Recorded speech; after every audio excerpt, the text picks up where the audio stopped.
In this video, we will be talking about the 4 keys that you need to know to get some perfect gimbal shots with your smartphone. Hey, what's up guys, Julian from smartphonefilmmakingpro.com here, the ultimate online course about smartphone filmmaking. And smartphone gimbals have become more and more popular in the last couple of years. They got easier to use and overall just more people are using them. But you can still see a big difference between shots from a professional, or at least from someone that knows how to use it, compared to shots from a complete beginner that just puts in their phone, presses record, and if you compare these two shots, you can definitely see a difference. And like I said before, in this video I'll share the 4 keys that you need to know to get the perfect gimbal shots. The first thing that is very important, and that is absolutely a non-negotiable, is the perfect balance. I know with some smartphone gimbals it is pretty difficult to get it balanced, and you will get away with it in case you're using a lighter phone, but generally speaking, just helping the gimbal so that it does not have to work as hard is just very important. And depending on what gimbal you have, it is a little different on how you're actually balancing it.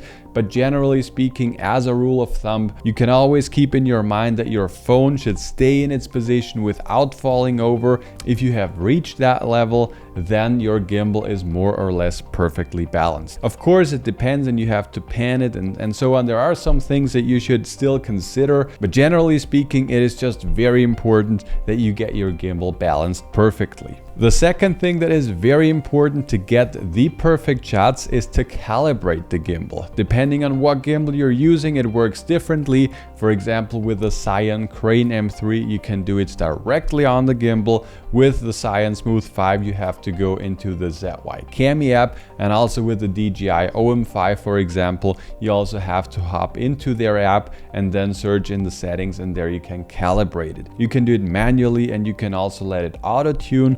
Most of the time, I just recommend that you do the auto-tune.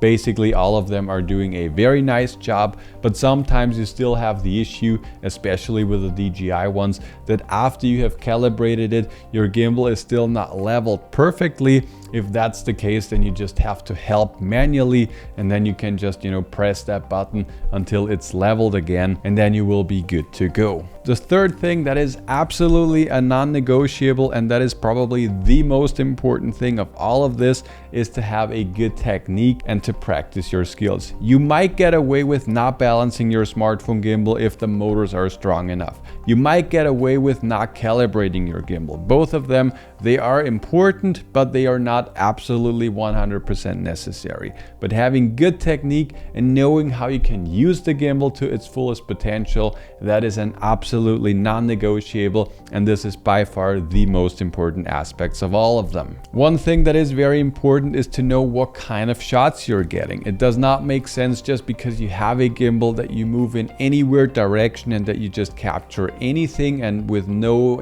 specific reason behind this.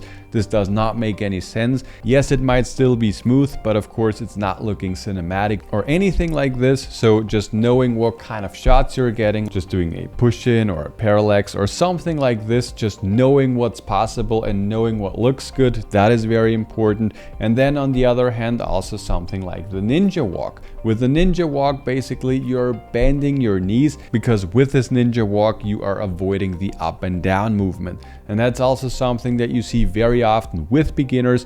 When you have this up and down movement, then yes, the horizon is still leveled, but it's just, changing the orientation or the height. And, just practicing this and knowing this is just absolutely very important.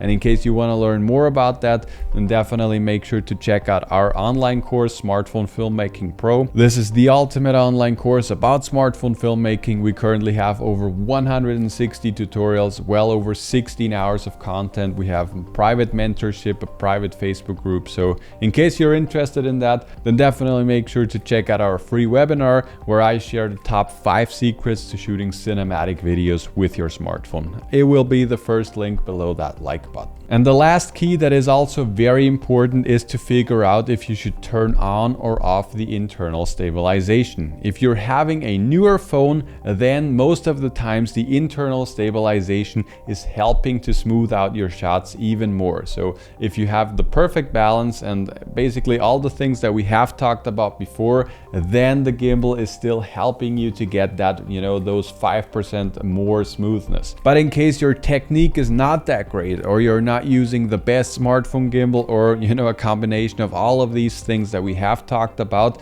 then the internal stabilization might actually be fighting with the stabilization of the gimbal. So in case if your shots are looking robotic and jerky, then definitely make sure, you know, maybe try to turn off the internal stabilization, and this might lead towards more smooth shots.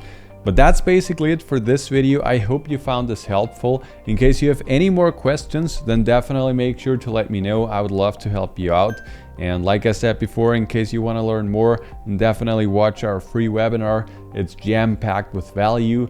And yeah, that's it for this video. I hope you enjoyed it, and I'll talk to you guys in the next one.